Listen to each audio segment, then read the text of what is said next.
Hola chicos, buen día. Culminando con el segmento de neonatología, hoy vamos a revisar un mix de temas, es decir, aquellos temas que no son muy frecuentemente preguntados, aquellos en los que vienen una o dos preguntas por tema, pero que es importante que conozcamos por la frecuencia con la que vamos a ver en la práctica clínica y sobre todo porque esa una o dos preguntas nos pueden ayudar en el logro de nuestros objetivos. Entonces, el primer tema que vamos a ver es asfixia perinatal.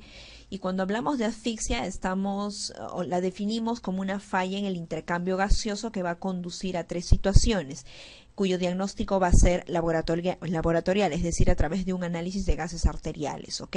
Tres situaciones se van a dar en la asfixia: hipoxia, disminución de la concentración de oxígeno; hipercarbia o hipercapnia, que es el incremento de la concentración de dióxido de carbono; y una acidosis metabólica, un pH menos de 7,36, en general un pH menor de 7, entonces es una acidosis severa, ¿ok? Acidosis metabólica con disminución de las concentraciones de bicarbonato.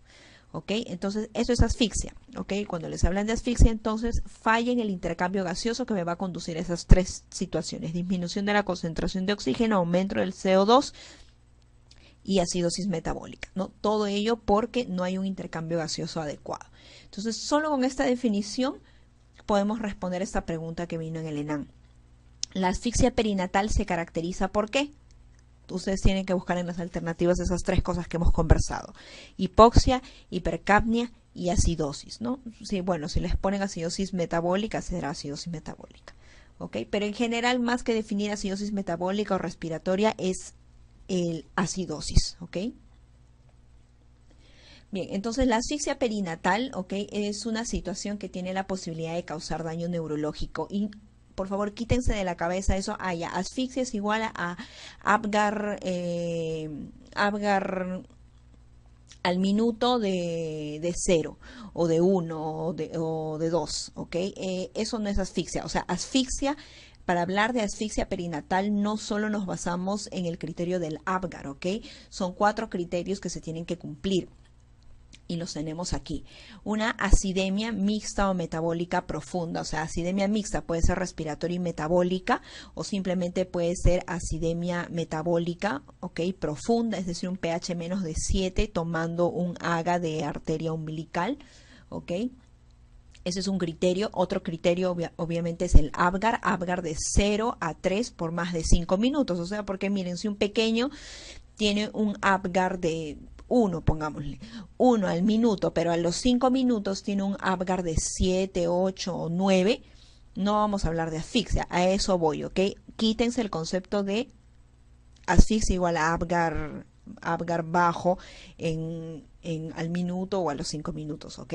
Hablamos de Apgar 0 a 3 por más de 5 minutos, o sea, a los 10 minutos persiste un Apgar disminuido. Signos neurológicos: cuando evaluemos clínicamente al paciente vamos a encontrar determinados signos neurológicos: convulsiones, disminución del tono muscular, etcétera, ¿ok? Y disfunción orgánica múltiple, porque este periodo de hipoxia que va a sufrir el paciente no simplemente va a afectar al cerebro, va a afectar a los riñones, va a afectar al hígado, ¿ok? Va a afectar al músculo, al corazón, ¿ok? Es una disfunción orgánica múltiple. Entonces, a partir de ahora, cuando ustedes hablen de asfixia perinatal, se tienen que cumplir estos 4 criterios y no solo hablamos del Apgar, ¿ok? Eso es importante para sus prácticas clínicas. Y las siguientes diapositivas más o menos nos explican la fisiopatología de por qué se producen todas estas cosas, ¿ok? Entonces hemos dicho que asfixia es igual a hipoxia e hipercapnia, ¿ok? Ambas situaciones nos van a llevar a una acidosis metabólica o una acidosis mixta, es decir, metabólica y respiratoria, ¿ok?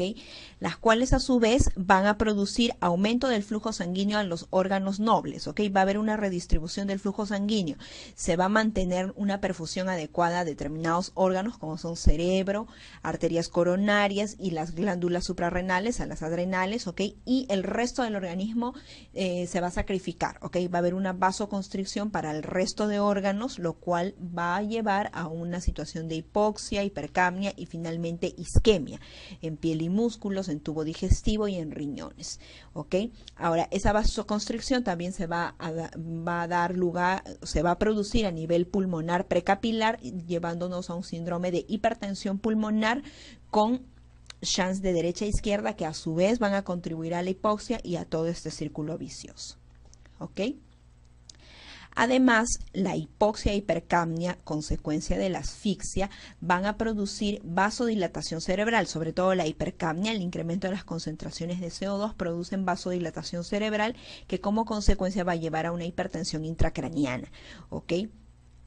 Además, la hipoxia va a llevar a una pérdida de la autorregulación cerebrovascular que también va a contribuir a la hipertensión intracraniana, que va a contribuir y como vamos a ver más adelante, a la hipotensión y a lesión del sistema nervioso central. Ahora, a su vez, la hipoxia también va a llevar a una falla miocárdica, ¿ok? Y la falla miocárdica, obviamente, si la bomba no está funcionando adecuadamente, entonces va a llevar a una situación de hipoperfusión periférica y por lo tanto hipotensión. Todo esto se confluye y dan como consecuencia lesión del sistema nervioso central, que lo vamos a ver clínicamente en el paciente como una encefalopatía hipóxico-isquémica. ¿Ok? A su vez, la asfixia, que va a producir hipoxia y hipercapnia, van a llevar, en el caso de la hipercapnia, a una acidosis mixta, o sea, metabólica y respiratoria, ¿sí? Y va a contribuir eso también a la pérdida de la autorregulación cerebrovascular, va a haber una disminución del aporte de glucosa cerebral, ¿ok? A su vez, la hipoxia va a hacer que se desarrolle un metabolismo anaeróbico, ya que no tenemos oxígeno. Eso va a favorecer el aumento de la glucogenólisis y depleción de las reservas de glucógeno hepático, ¿no? Y todo eso me lleva a hipoglicemia, lo cual contribuye a su vez a la disminución del aporte de glucosa cerebral, llevándonos también a lesión del sistema nervioso central. ¿Ok? Entonces, la muerte celular que se va a producir en la asfixia se debe básicamente a la disminución de la producción de ATP por el metabolismo anaeróbico, por la disminución de la concentración de oxígeno, ¿ok? Con obviamente la liberación de radicales libres y todo el daño que va a haber.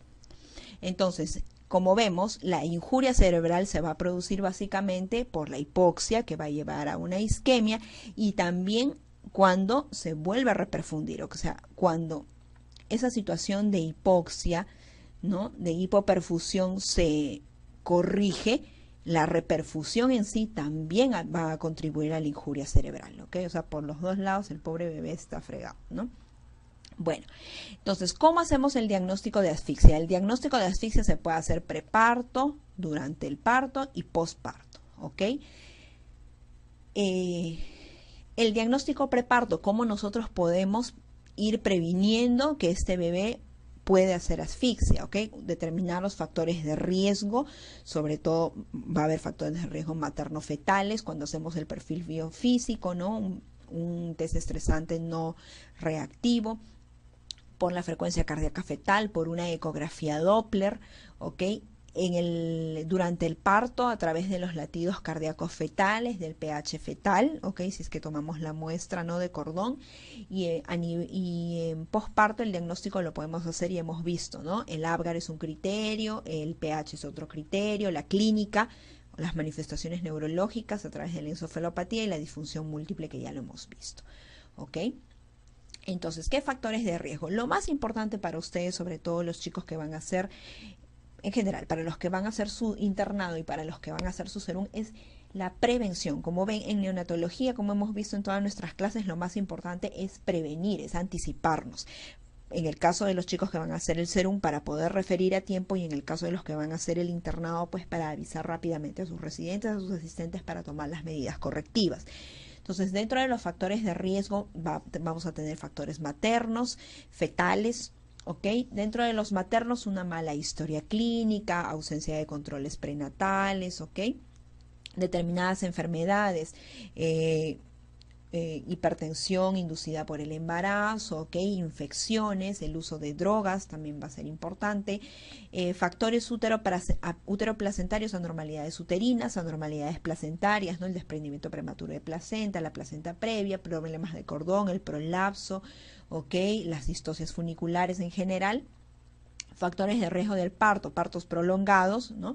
Presentaciones anómalas, podálicas, transversas, la incompatibilidad, ¿no?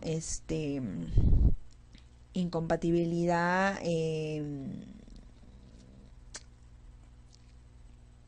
entre el bebé y la pelvis, ¿sí? ¿ok?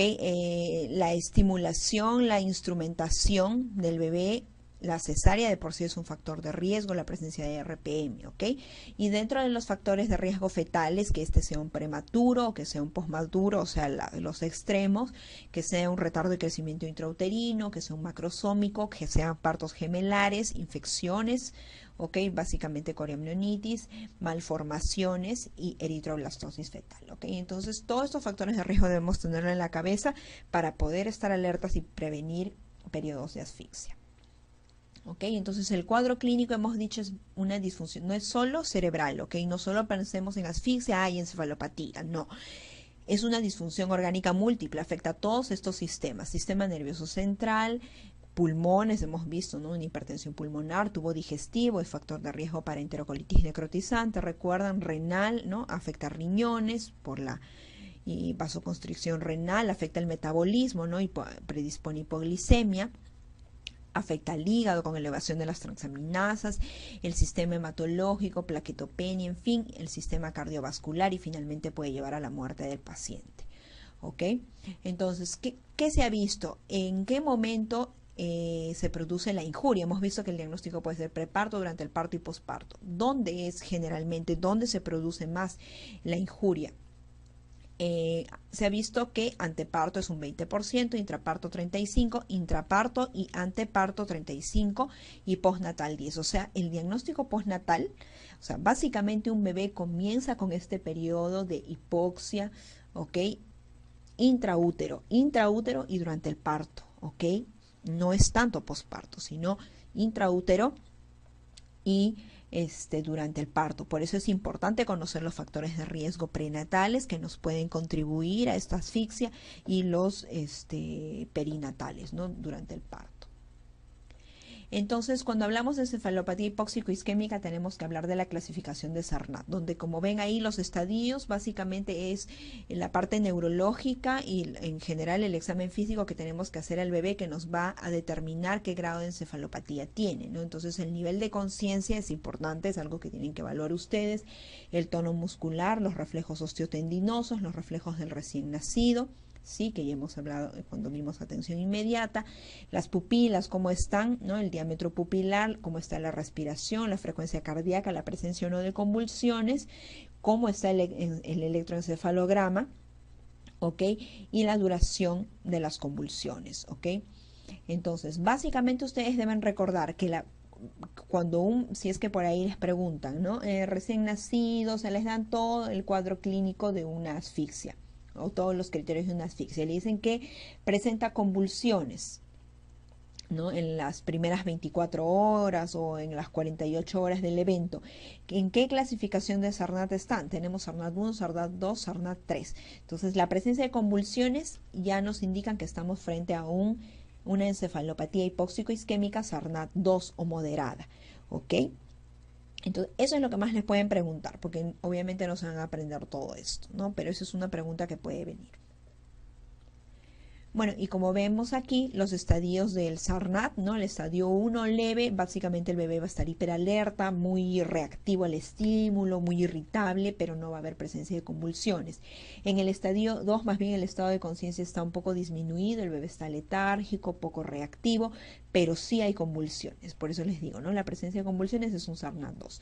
Y el estadio 3, que es severo, bueno, el bebé va a estar estuporoso, comatoso inclusive, y no nos importa mucho si hay o no hay convulsiones, ¿ok? Entonces, básicamente el Sarnat deben recordar el estado de conciencia y la presencia de convulsiones. Lo más importante, como en todos los temas de neonatología, es la prevención. Entonces, ustedes deben de aprenderse de cajón los factores de riesgo para poder detectarlos a tiempo, poder tratarlos a tiempo y evitar tener niños asfixiados, ¿ok? Bueno, en el caso de los chicos que van a hacer su internado no va a haber problema, pero los que van a hacer su serum, detectar a tiempo, referir a tiempo para permitir la atención del parto en un centro con capacidad óptima, sobre todo para reanimar al bebé. Hemos visto que la asfixia se produce básicamente en el anteparto y en el intraparto es el mayor porcentaje, ¿verdad? Entonces ya debemos estar nosotros preparados, conociendo toda esta situación para recibir a este bebé y reanimarlo, porque la mayoría van a requerir reanimación neonatal, ¿ok? ¿Qué exámenes auxiliares van a pedir en el caso que ustedes tengan a un bebé asfixiado? Hemos dicho que es una patología con una disfunción orgánica múltiple, entonces afecta a todos los sistemas. Hemos visto, afecta el sistema hematológico, pedirán hemograma, ¿no? Hematocrito, perfil de coagulación, plaquetas, ¿no? Obviamente el AGA para poder hacer el diagnóstico. Afecta a nivel renal, entonces pedirán uricreatinina, afecta a nivel metabólico, pedirán electrolitos, glucosa, calcio, pedirán enzimas hepáticas porque afecta al hígado, ¿ok? Pedirán una ecografía transfontanelar para ver el grado de lesión a nivel cerebral, pedirán un electroencefalograma, exámenes de imágenes, ¿ok? Dependiendo, ya ustedes sabiendo que afecta a múltiples sistemas, ya pedirán todas estas cosas, ¿ok? Bueno, el diagnóstico por imágenes es básicamente resonancia, ¿no? Es lo más sensible, es lo que nos detecta la mayoría de las lesiones que ven ahí, por eso generalmente se pide resonancia, ¿ok? Y el manejo es básicamente de soporte, ¿ok? Y se basa en todos estos pilares: manejo de temperatura, de ventilación, de perfusión, de hidratación y de glicemia, ¿ok? Con respecto al manejo de la temperatura, la tendencia es mantener al recién nacido con una hipotermia leve, de la temperatura normal 2 a 6 grados centígrados menos, ¿ok? Una oxigenación, una ventilación adecuada, ¿ok? Ni mucho oxígeno ni poco oxígeno, ¿ok? Obviamente tenemos que hacer constantemente AGAs para poder ver cómo están los niveles de oxígeno y de CO2 para poder ir regulando, en el caso nuestro paciente esté con requerimiento de oxígeno conectado a ventilador, y regulando los parámetros.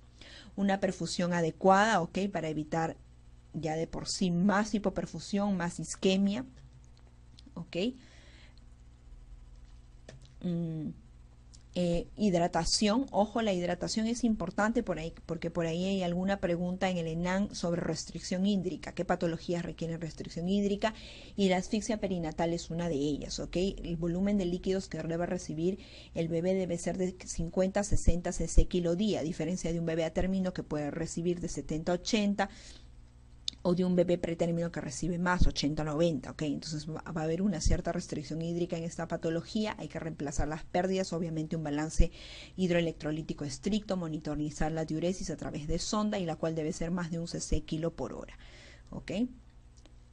Obviamente monitorizar mediante hemoglucotest las glicemias, que deben mantenerse entre 60 y 100, pensar también que las convulsiones pueden deberse a hipoglicemias, ¿ok? Y bueno, y también la terapia incluye todas estas cosas: manejo de calcio, la alimentación, manipulación mínima, anticonvulsivantes, prever complicaciones y el seguimiento a largo plazo, ¿ok? Todo eso ya lo pueden leer con más tranquilidad en casa, ¿ok? El pronóstico, ¿de qué van a depender? Eso es algo que les pueden preguntar los papás. ¿De qué va a depender el pronóstico de un bebé asfixiado? De la condición al nacer y la respuesta, obviamente. Hemos dicho, si al minuto es un Apgar 1 y a los 5 minutos ya tiene un Apgar 8 o 9, obviamente tendrá un pronóstico mejor de aquel bebé que tiene Apgar 1 al minuto, Apgar 3 a los 5, Apgar 5 a los 10, Apgar 7 a los 15, ¿no? Obviamente del primero será mejor el pronóstico. Va a depender del cuadro clínico, que es básicamente la clasificación del Sarnat. Ya hemos visto si es una encefalopatía hipóxico isquémica Sarnat 1, tendrá un pronóstico mejor que un Sarnat 3, ¿ok? Y ese es el cuadro clínico. Va a depender del electroencefalograma. Obviamente será mejor el pronóstico de aquel que tiene un electroencefalograma normal que uno que tiene mucha actividad paroxística. Va a depender de las imágenes, ¿ok? Y de otras cosas más, ¿no? Entonces eso es lo que vemos acá, por ejemplo, de la condición al nacer del Apgar, ¿no? Miren, Apgar al minuto de 1, bueno, acá hacen una relación entre depresión severa al nacer y parálisis cerebral, ¿ok? Entonces vemos ahí, miren, al minuto Apgar 1, a los 5 minutos Apgar 1, a los 10 minutos Apgar 5, a los 15 minutos Apgar 9, tienen 10% de riesgo de parálisis cerebral. Miren, inclusive a los 15 minutos con un Apgar ya adecuado, ¿no? Pero obviamente a mayor tiempo que pasa y un Apgar disminuido, el riesgo de parálisis cerebral se incrementa. Por eso que cuando revisamos Apgar en atención inmediata no hay mayor relación, ¿ok? No porque un bebé tenga un Apgar disminuido en los primeros minutos de vida, ya vamos a decir, este va a ser neurológicamente, va a estar fregado, ¿no? O va a ser un niño con PCI. No hay mucha relación, ¿no? Más depende de la respuesta del bebé. Obviamente, como hemos dicho, depende de la clínica, no será igual el pronóstico en una encefalopatía leve que en una severa, ¿no? Ahí vemos, miren, una leve, 100% normales en la mayoría de los casos, sí, 100%, ¿ok? Mientras que uno que tuvo una clínica ya con convulsiones, con alteración de la conciencia y todo, ya va disminuyendo, ¿no? Va disminuyendo su pronóstico. Bueno, esto tiene que ver con la clínica, ¿no? Con el tono muscular, las convulsiones. El electroencefalograma, miren, si es normal, la normalidad neurológica en menos de 5%. Si es marcadamente anormal, más del 90%. O sea, obviamente va a depender de eso. Y obviamente también va a depender del examen de imágenes, de la ecografía, ¿no? Hallazgos moderados a severos, ¿no? De ecogenicidad periventricular, pues obviamente se relacionan a parálisis cerebral en mayor porcentaje, ¿no? Igualmente con el examen de imágenes, la resonancia, ¿no? Anormalidades en ganglios basales y otras áreas se relacionan con secuelas motoras a los 3 y 12 meses y cognitivas a los 12. O sea, obviamente, a mayor compromiso en las imágenes, peor pronóstico. Hay que pensar en las secuelas, hay que conversar con los padres sobre las probables secuelas, parálisis cerebral a la cabeza, porque es una noxa en un cerebro sano, en un cerebro que tenía potencialmente un desarrollo que iba a ser normal, hay una noxa, hay una hipoxia y no paraliza el desarrollo, no motor, el resto del desarrollo motor, perdón, ¿no? Retardo mental, las convulsiones, problemas de audición, visión, lenguaje, ¿ok? Entonces, eso con respecto a asfixia perinatal. Seguimos con infecciones connatales, que también han venido algunas preguntas, sobre todo de rubiola, ¿ok?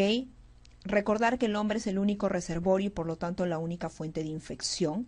La infección puede ser transmitida en cualquier momento del embarazo, ¿ok? En cualquier trimestre, pero recordar que el riesgo de malformaciones varía con la edad gestacional y ocurre solo durante las primeras 16 semanas. O sea, la infección en el primer trimestre es la que me va a traer las consecuencias fatales de la rubiola.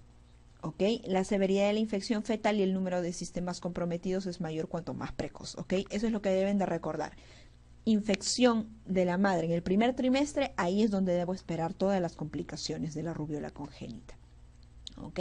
Esto es más o menos lo que sucede. El virus circulante se infecta a la gestante, pueden suceder 3 situaciones. Un aborto terapéutico, puede ocurrir la infección del embrión y el feto, que va a llevar en algunos casos a abortos, en otros casos a natimuertos, ¿no? U óbitos fetales, en otros casos nacen algunos ya con el síndrome de rubiola congénita y obviamente los más lecheros, neonatos normales, ¿no? Obviamente la gestante se infecta, pero no hay paso trasplacentario, el neonato también será normal. Ahora, el síndrome de rubiola congénita me traerá defectos al nacer y defectos tardíos. Y esto es lo que deben recordar, ¿no? Rubiola congénita, transmisión y malformaciones. Miren, a edad gestacional más temprana, mayor riesgo de transmisión y mayor riesgo de malformaciones. Eso es lo que deben recordar, hasta las 16 semanas básicamente. ¿Y cuáles son las manifestaciones clínicas del síndrome de rubiola congénita? Lo más característico a nivel oftalmológico, cataratas, ¿ok? Cuando hablemos de rubiola congénita a nivel oftalmológico, lo que deben recordarles a cataratas. Pueden haber muchas más cosas, pero ustedes recuerden solo cataratas.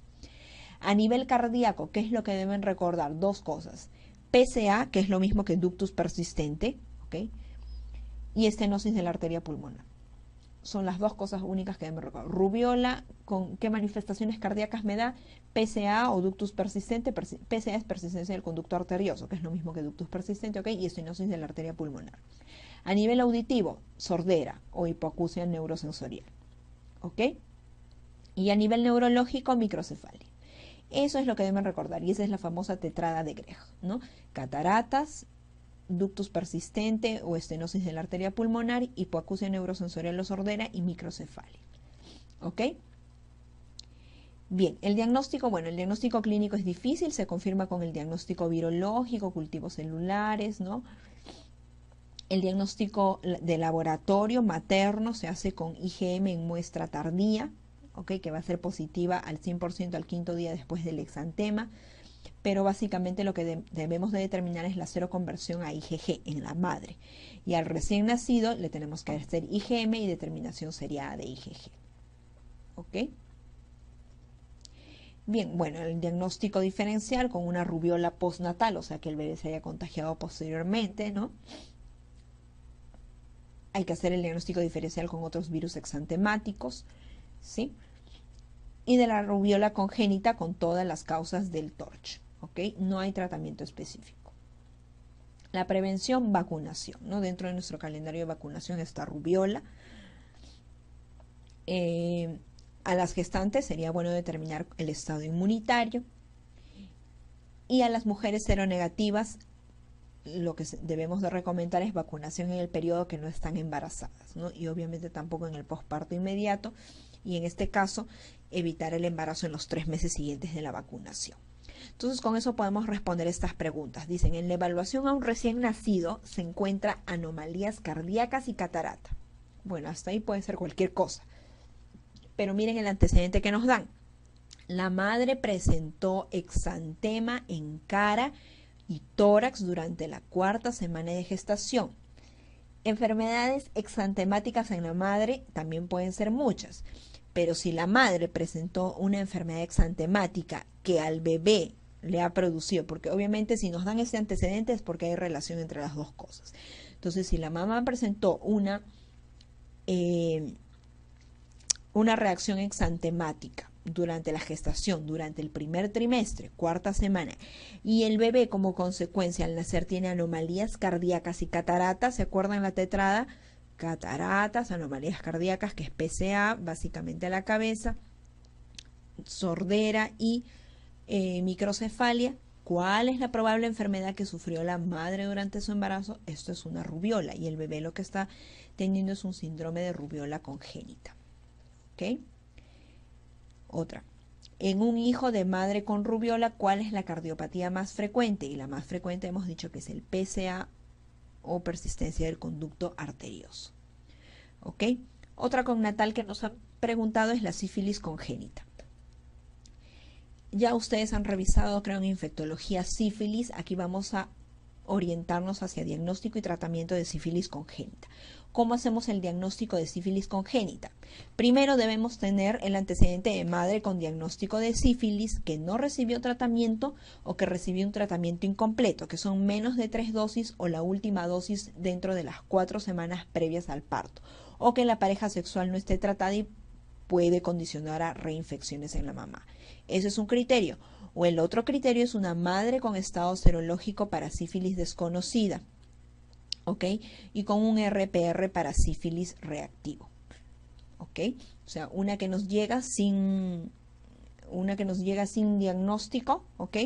Que le hacemos una prueba rápida para sífilis y que me sale reactivo. Entonces, cualquiera de esas dos situaciones, hago el diagnóstico de sífilis congénita.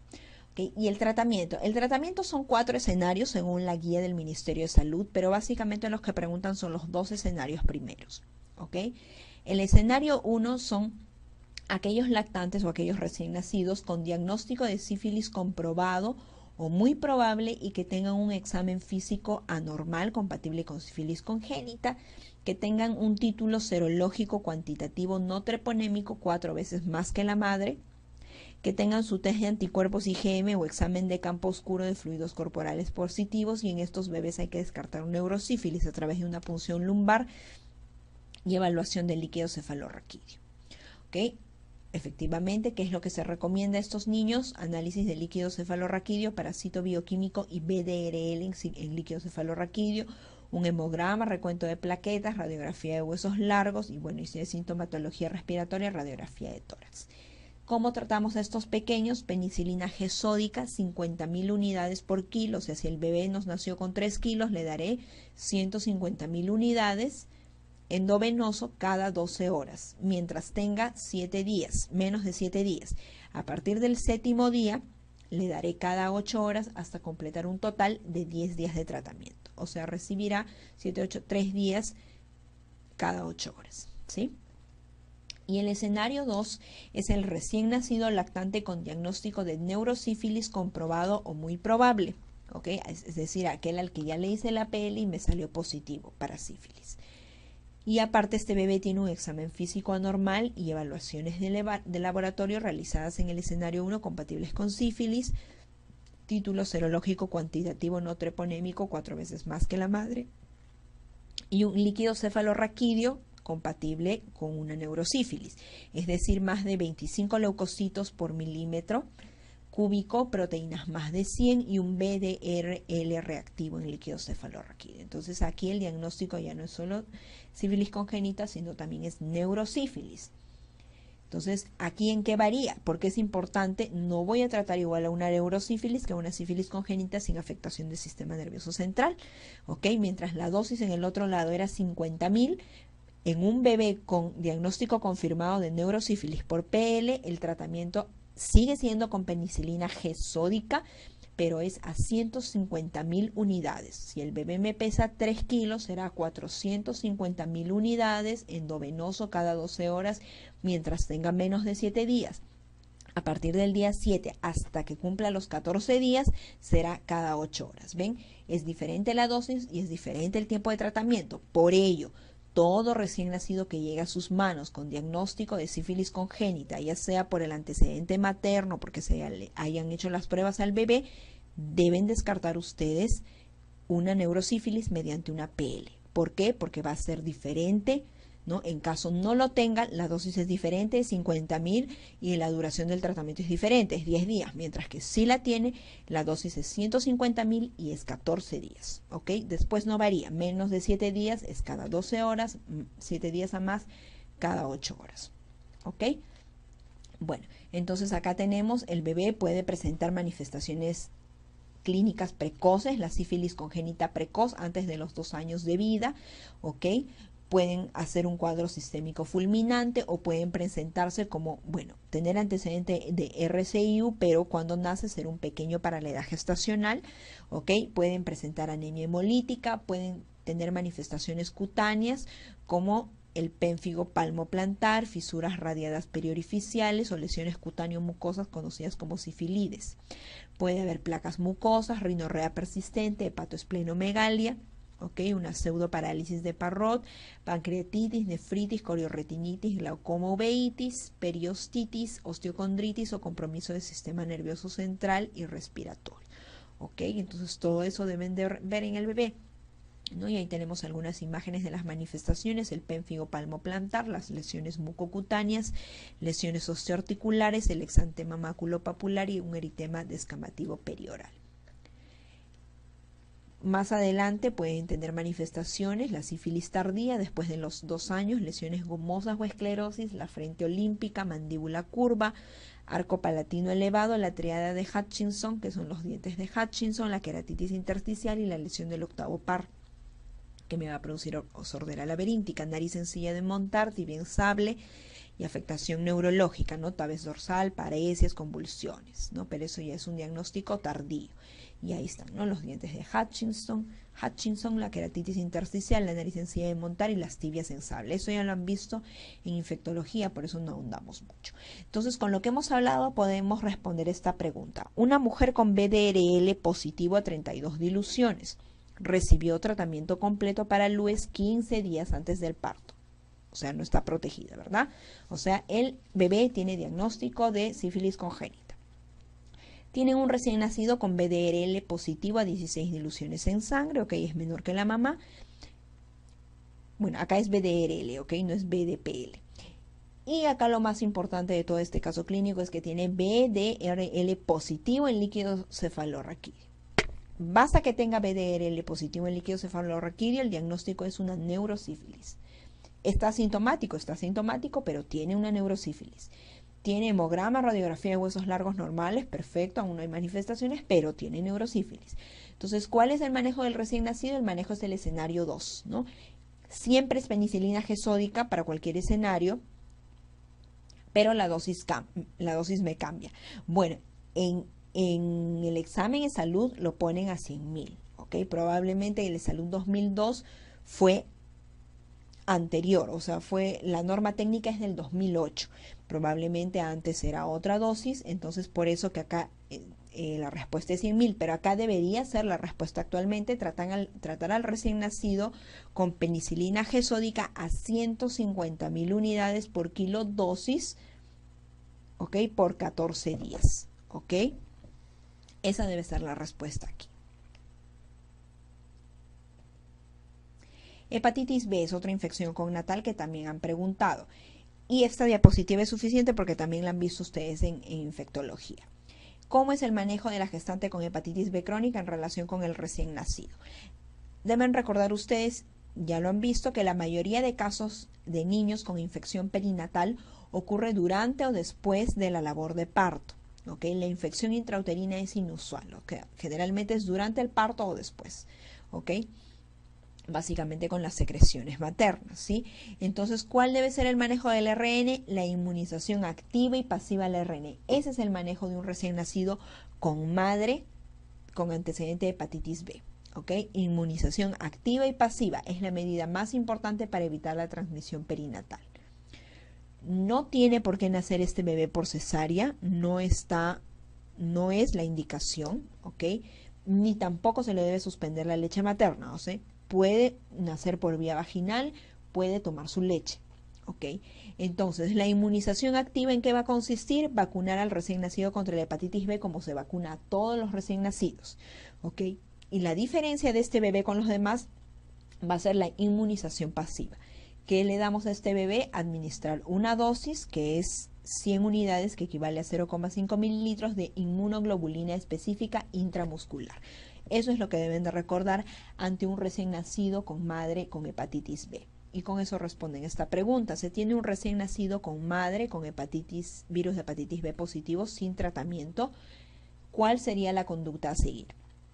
Y la respuesta es aplicar la inmunoglobulina, que es la inmunización pasiva, inmediatamente junto con la vacuna para el virus de la hepatitis B, que es la inmunización activa. ¿Ok? Otro tema que ha venido una única pregunta es sobre retinopatía de la prematuridad, y básicamente lo que deben de recordar o que deben de conocer de la retinopatía de la prematuridad es que es un trastorno retiniano vasoproliferativo multifactorial cuya incidencia aumenta cuando disminuye la edad gestacional. ¿Ok? Entonces, con esta guía de práctica clínica pueden responder las preguntas. Ante todo, recién nacido pretérmino, ¿ok?, menor a 32 semanas y con menos de 2 kilos, se le debe realizar un primer fondo de ojo a las 32 semanas, ¿no?, de edad gestacional corregida o a las 4 semanas de nacido, ¿no?, y posteriormente fondos de ojos semanales para monitorizar si hay signos de ROP. O sea, básicamente lo que les van a preguntar sobre ROP es a qué bebés son candidatos para fondo de ojo para descartar lesiones por retinopatía de la prematuridad, y son aquellos recién nacidos menores de 32 semanas y menores de 2 kilos, ¿ok? En Perú, menores de 2 kilos. Este algoritmo o esta guía de práctica clínica es del Ministerio de Salud, pero en otros países del mundo el punto de corte es 1.500 gramos, ¿ok? Por eso que aquí en el de Salud les han puesto que niños requieren evaluación oftalmológica por retinopatía de la prematuridad, todos los neonatos con un peso al nacer inferior a 1.500. Pero en realidad, según nuestra guía del Ministerio de Salud, debe ser con un peso al nacer inferior a 2.000 gramos, ¿ok? Y por último, creo que tenemos policitemia, que lo definimos con un hematocrito central o venoso mayor o igual a 65%. A las 12 horas, generalmente, a determinado grupo de recién nacidos, sobre todo los recién nacidos de riesgo, le pedimos un hemograma, un hematocrito, ¿ok? Entre otras cosas, para descartar policitemia. Entonces, si encontramos un hematocrito tomada de una muestra central o venosa, no capilar, y que el resultado es 65% más, estamos hablando de policitemia, ¿En quiénes sospechar policitemia? En casos de sobretransfusión placentaria, es decir, aquellos recién nacidos que por algún motivo, ya sea partos domiciliarios, básicamente, porque eso no va a ocurrir en partos institucionales, o sea, son básicamente partos domiciliarios, hay un retraso en la ligadura del cordón, o si es que se ha producido una transfusión materno-fetal o una transfusión feto-fetal. Aquellos recién nacidos con insuficiencia placentaria, antecedente de RCIU, y que al nacer son pequeños para la edad gestacional, y los recién nacidos post-término. También hay que sospecharlo en hijos de madres diabéticas, en recién nacidos con hiperplasias adrenales, con síndromes de Down, síndrome de Beckwith-Whitman, ¿se acuerdan que vimos? Los que hacen hipoglicemia, tirotoxicosis neonatal, trisomías 13, 18 e hipotiroidismo. ¿Qué clínica me va a dar estos bebés hasta tener el resultado del hematocrito? Temblores por hipoglicemia, ¿okay? Como hay gran cantidad de glóbulos rojos, los glóbulos rojos se alimentan de glucosa, entonces consumen tanto la glucosa que me hacen hipoglicemia. ¿Okay? Puedo haber acrocianosis por un síndrome de hiperviscosidad, la sangre está tan viscosa, ¿no?, que hay una mala perfusión periférica y que clínicamente se manifiesta como acrocianosis. El bebé está letárgico, rechaza el alimento, puede estar taquipneico o incluso ictérico porque hay una gran masa eritrocitaria, por lo tanto se va al destruir se va a hacer ictericia, ¿sí? El tratamiento es exsanguinotransfusión parcial a través de la vena umbilical para obtener un hematocrito del 50%. Con esto podemos responder esta pregunta que básicamente se orienta a detectar a tiempo, como en todo neonatología, prevención, detectar a tiempo qué bebés me pueden hacer policitemia. Entonces me dicen, recién nacido de 30 minutos de vida con edad gestacional de 38 semanas, nacido en domicilio es el factor de riesgo. Es llevado a la emergencia y miren, llega a la emergencia sin pinzamiento de cordón umbilical y con placenta conectada, o sea que ha estado pasando la sangre pero a chorro, ¿no? Entonces la complicación más probable que ustedes van a pensar, ¿cuál es? Policitemia, ¿no? Por esta transfusión materno-fetal. Ok, chicos, entonces con esto hemos terminado el mix de temas del segmento de neonatología y hemos terminado también con neonatología. Cualquier pregunta al correo o a través del campus virtual. Gracias.